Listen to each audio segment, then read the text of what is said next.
오라 우리가 여호와께로 돌아가자. 여호와께서 우리를 찢으셨으나 도로 낫게 하실 것이요 우리를 치셨으나 싸매어 주실 것임이라.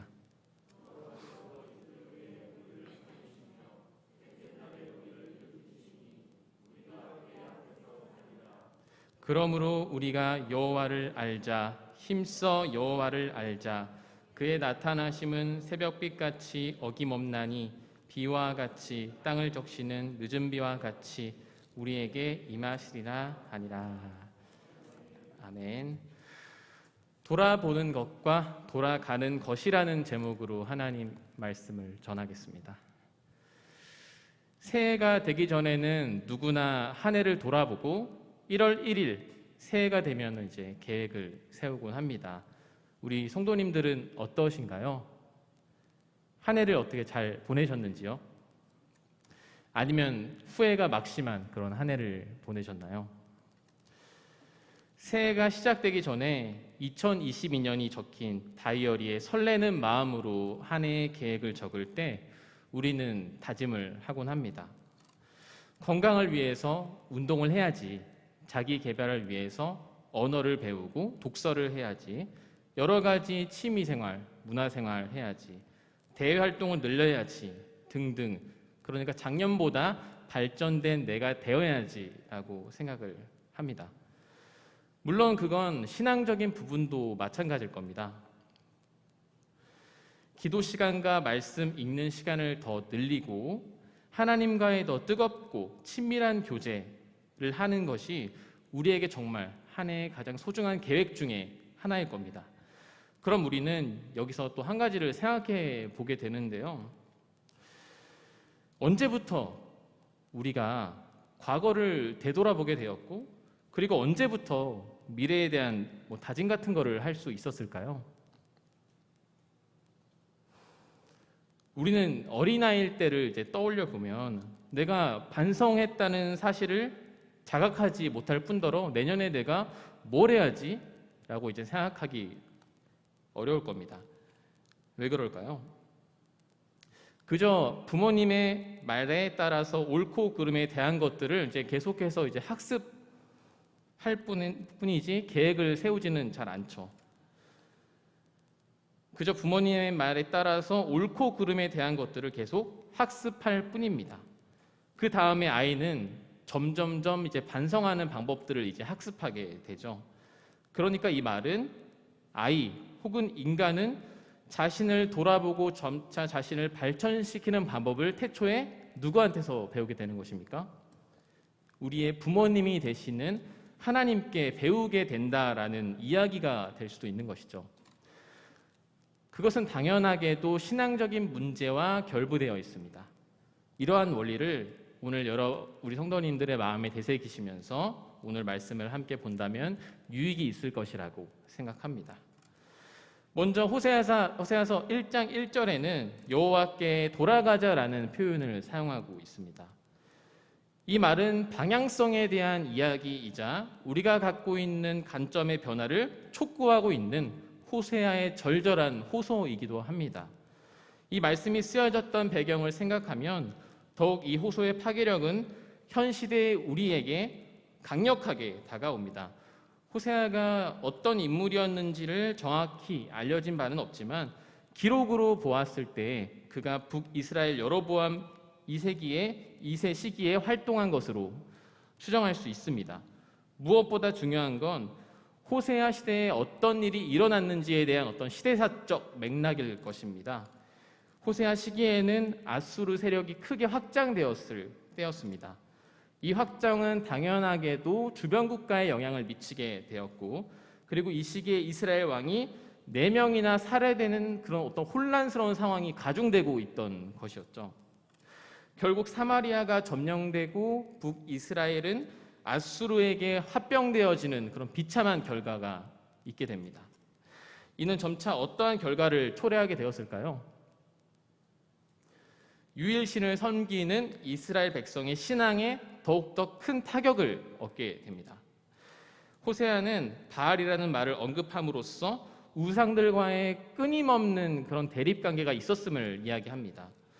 또한 호세아는 야훼로부터 떠나감, 창녀짓, 간음이라는 말로 그 당시에 우상 숭배로 인한 사회적 문제에 대해서 비판하기도 합니다. 이런 우상 섬김은 개인적인 신앙의 문제로 끝나지 않고 집단적으로 퍼져가는 것임을 이제 우리가 볼 수가 있는 것이죠. 결국 이 행위들은 하나님을 망각하게 됨으로써 발생하는 도덕적이면서 사회적인 문제까지 퍼져가게 되는 것입니다. 자, 그렇다면 1절에서 주님께서 우리를 어떻게 하신다고 말씀하고 계신가요?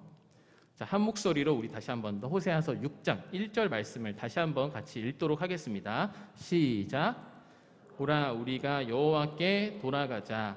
여호와께서 우리를 찢으셨으나 도로 낫게 하실 것이요 우리를 치셨으나 싸매어 주실 것임이라. 자, 이 구절을 우리가 유념하여 본다면 많은 것을 이제 떠올릴 수 있으실 텐데요. 먼저 돌아가자 뒤에 쓰인 여호와께서 우리를 찢으셨다라는 표현은요, 사자가 먹이를 찢는다라는 의미에서 단어가 사용되고 있습니다. 이것은 심판의 가혹함에 대해서 이제 호세아가 이야기를 하고 있는 것이죠. 하지만 이 심판은 심판으로만 끝나지 않습니다. 그 뒤에 주님께서는 무엇을 이야기하고 계시죠? 치유와 회복에 대해서 말씀하고 계신 겁니다. 물론 그 전에 돌아가자라는 전제를 여러분들이 풀어서 설명하면요, 여러분께 이스라엘의 백성들이 잘못을 깨닫기를 원하는 하나님의 마음이 담겨져 있음을 우리가 생각할 수 있습니다. 여기서 물론 우리가 많은 성경의 인물들을 떠올릴 수가 있겠죠. 사실 성경의 위인들은 또 완벽한 사람들은 아니었습니다. 그들은 자신의 허영심과 교만에 넘어졌고 그것은 개인뿐만 아니라 집단적인 제약으로 이어지기도 했습니다. 자, 그때마다 공의로우신 하나님께서는 늘 심판하셨지만 오늘 말씀처럼 그들에게 만회하고 회복할 수 있는 여지를 남겨주셨습니다.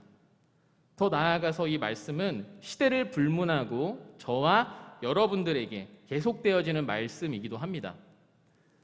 이 말씀에는 두 가지 개념이 내포되어 있습니다. 무엇일까요? 바로 회개와 순종이라는 개념입니다.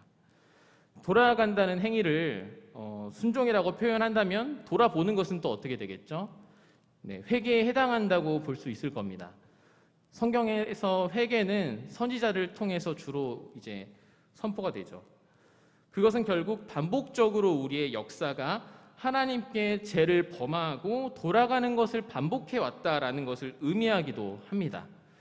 그래서 바울도 자신을 날마다 죽는다라고 표현할 정도로 자신의 죄성과 끊임없이 싸우고 있는 것이죠. 우리들은 종합해 보면 회개는 자신의 잘못을 인정하는 태도, 그리고 죄와 완전히 거리 두기를 하고자 하는 우리의 결단까지를 포함합니다. 회개에 대해서 우리가 종종 오해할 때가 있는 것 같습니다. 무의식적으로 저도 그런 것 같은데요. 돌이키라는 말이 단순히 이제 부모님 말이니까 기계적으로 내가 따라가야지, 사실 아닐 뿐더러 하나님께서 우리들을 무작정 끌고 오기 위해 호통을 치시는 게 아니죠. 이것은 그분과의 인격적인 관계에서 이해되어져야만 합니다. 이러한 관계는 하나님이 어떤 분이신지를 깨닫는 과정에서만 가능합니다. 즉 자신을 돌아보는 회개가 꼭 필요하죠. 결론적으로 1절은 회개함으로 진정한 평안과 안식을 주시겠다는 하나님의 약속의 말씀입니다. 여러분들과 저는 주님께 돌이키고 돌아가야 하는 것이죠. 왜냐하면 진정한 회복은 하나님께 달려있기 때문이고 우리는 연약한, 아까 전에 언급했듯이 우리 어린아이 같은 그런 연약한 성품을 갖고 있기 때문입니다. 다음으로 2절 말씀 계속해서 보기를 원하는데요. 자, 2절도 같이 한 번 더 읽도록 하겠습니다. 시작.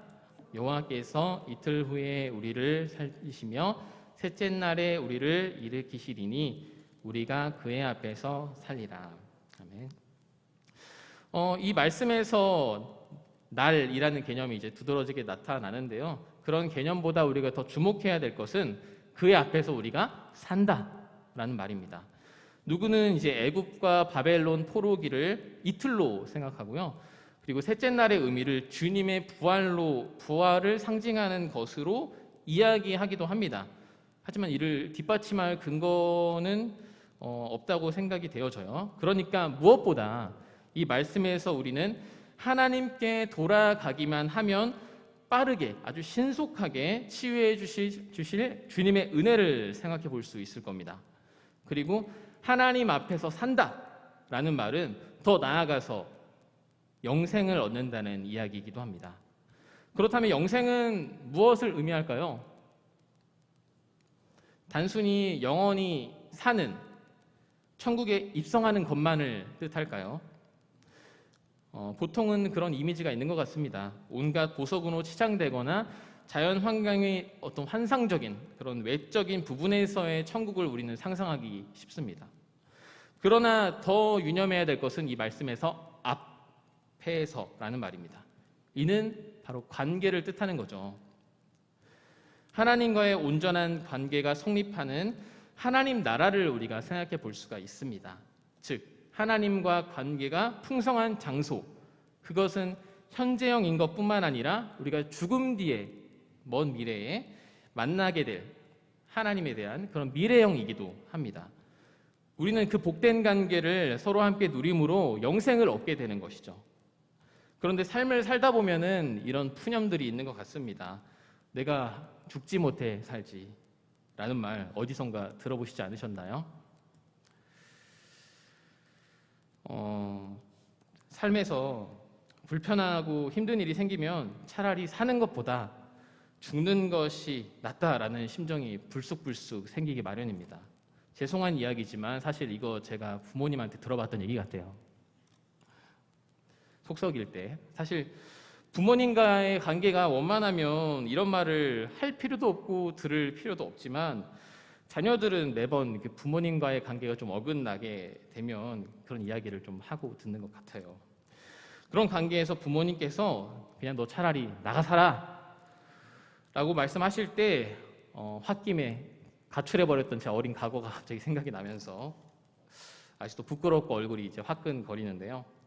자, 그렇다면 결국에 돌아갈 때 부모님의 태도는 어떠할까요? 부모님의 태도.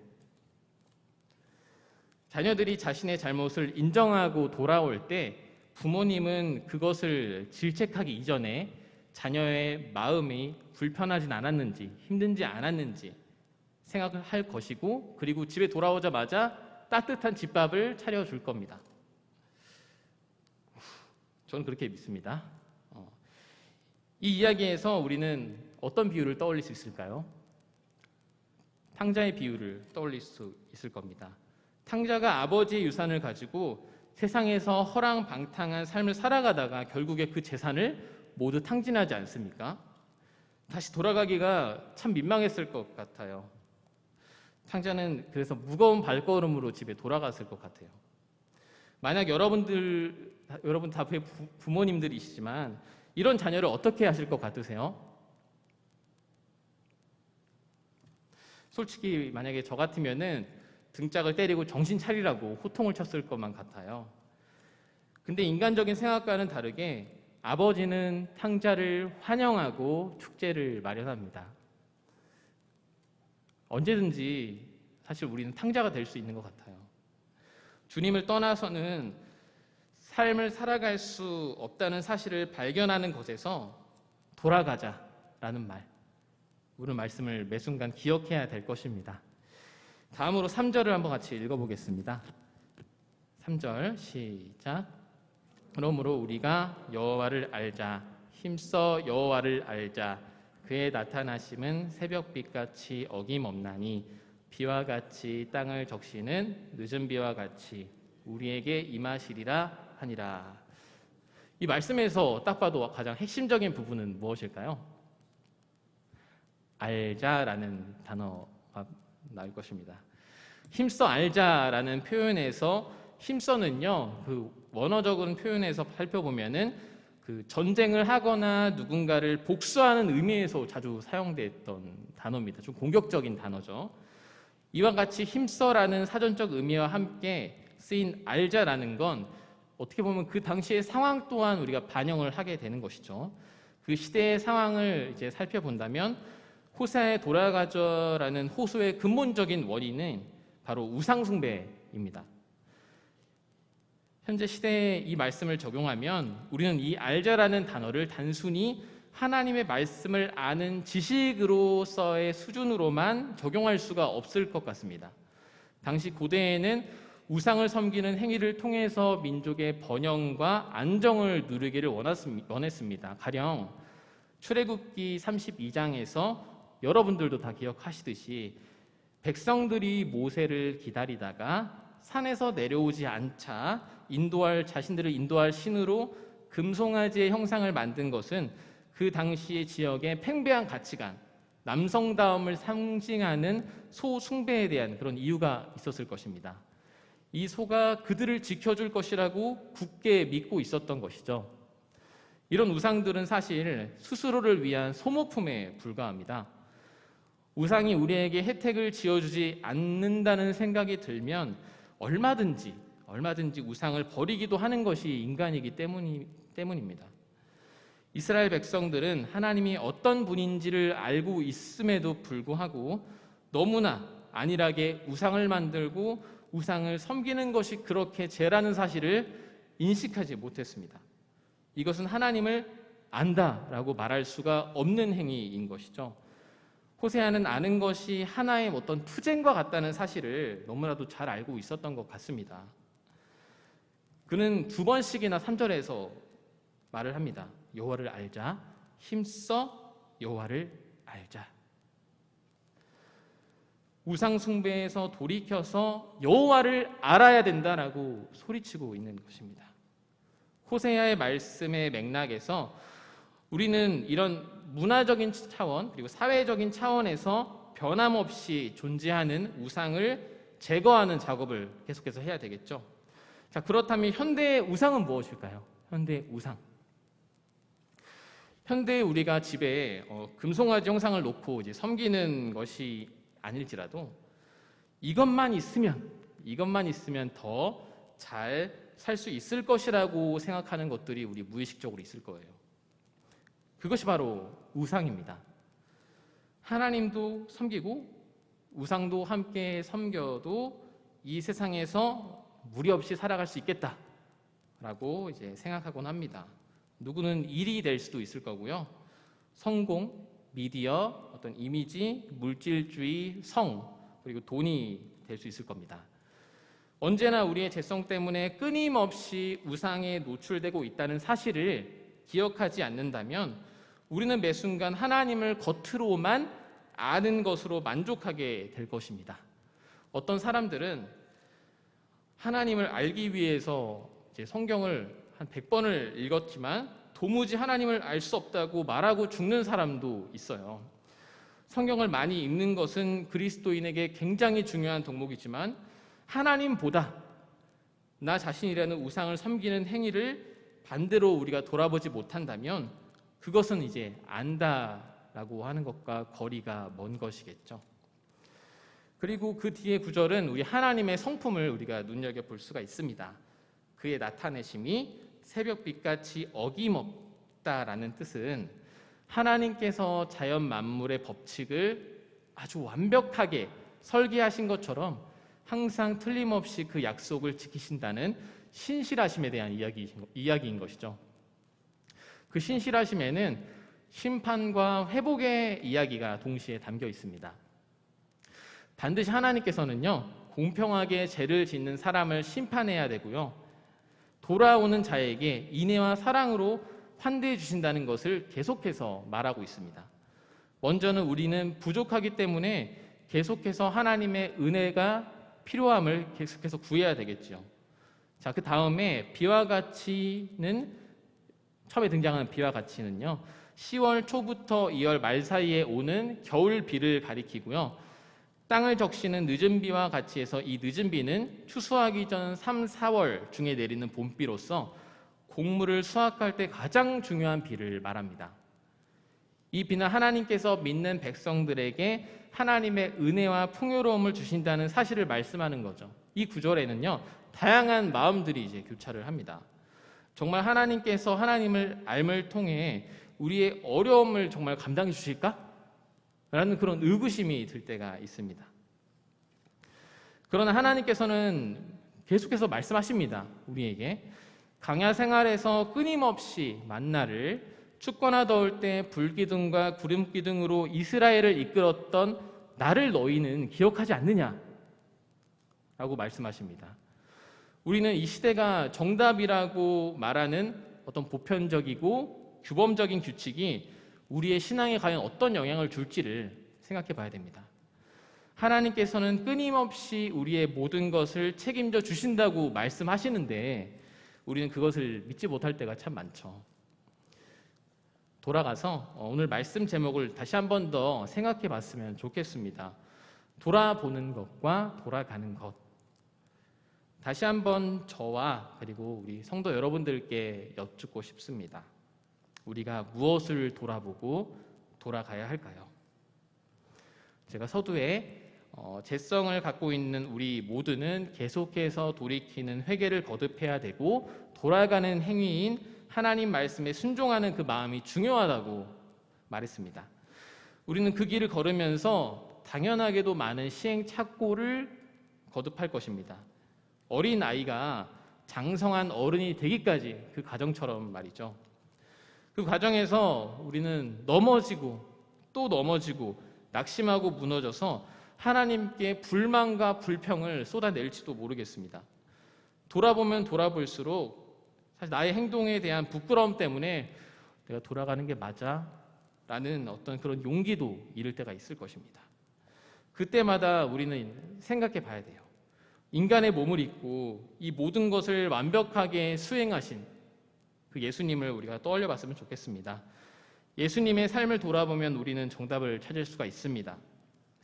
하나님께서 인간의 눈높이에 맞춰서 그 사랑이 얼마나 크신지를 깨우쳐 주셨습니다. 우리가 하나님께 돌아갈 수 있는 유일한 이유는 단순히 좋다라는 그것을 어렴풋이 아는 것을 넘어서서 하나님께서 친히 우리에게 보여주셨던 그 예수 그리스도의 사랑 때문일 것입니다. 아들을 내어주신 그 사랑의 깊이와 넓이가 얼마나 큰지를 우리 인간의 시선으로는 가늠할 수 없지만 우리는 예수님께서 저와 여러분들을 위해서 죽으셨다는 것을 압니다. 그러므로 우리는 우리 자신의 모습과 예수님의 모습을 살펴보면서 그 모습을 닮아가려고 고군분투해야 되는 것입니다. 이런 나를 사랑해 주시는 분이 예수님이라는 사실, 그리고 죄인들의 친구였던 예수님, 죽는 그 순간에 자신을 돌아보면서 자신의 죄를 깊이 뉘우치고 고백했던 강도를 구원해 주신 예수님. 사실 우리는 또 강도와 같은 존재일지도 모르겠습니다. 언제든지 제 가능성을 갖고 있는 우리가 주님께 돌아가기만 하면 용서해 주시는 그 마음을 결코 의심하지 않기를 소망합니다. 어린아이와 같은 우리에게 예수님을 보내주셔서 그분의 마음을 이해할 수 있는 어떤 그 친절하신 삼위일체 하나님의 그 한량하신 마음으로 저와 여러분들을 지켜주신 하나님, 그래서 여러분들의 그 삶에서 여러분들이 발견하시고 장성한 주님의 백성으로 성장하는 시간이 되기를 축복합니다. 기도하겠습니다. 하나님 아버지 감사합니다.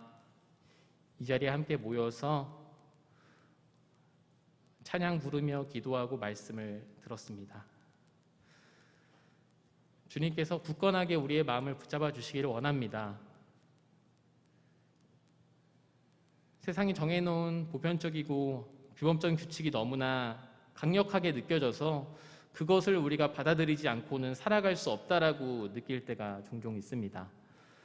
주님께서 우리의 마음을 더욱더 강건적으로 붙잡아 주셔서 이 호세아의 절절한 외침, 여호와께 돌아가자, 힘써 여호와를 알자 라고 말씀하신 그 하나님의 크신 은혜를 우리가 기억하시면서 저와 우리 성도 한 명 한 명 주님께서 붙잡아 주시기를 원합니다. 너무나도 부족합니다. 부족하지만 주님께서 우리를 끝까지 이끌어 주셔서 우리가 주님을 사랑한다는 고백이 매 순간 진심이 되어지게 하시고 우리가 우상에 휩쓸리지 않고 강건하게 그 주님의 말씀을 끝까지 수용하며 살아갈 수 있는 우리의 인생 되어줄 수 있도록 주님께서 함께하여 주시옵소서. 감사드립니다. 예수님의 이름으로 기도드립니다. 아멘.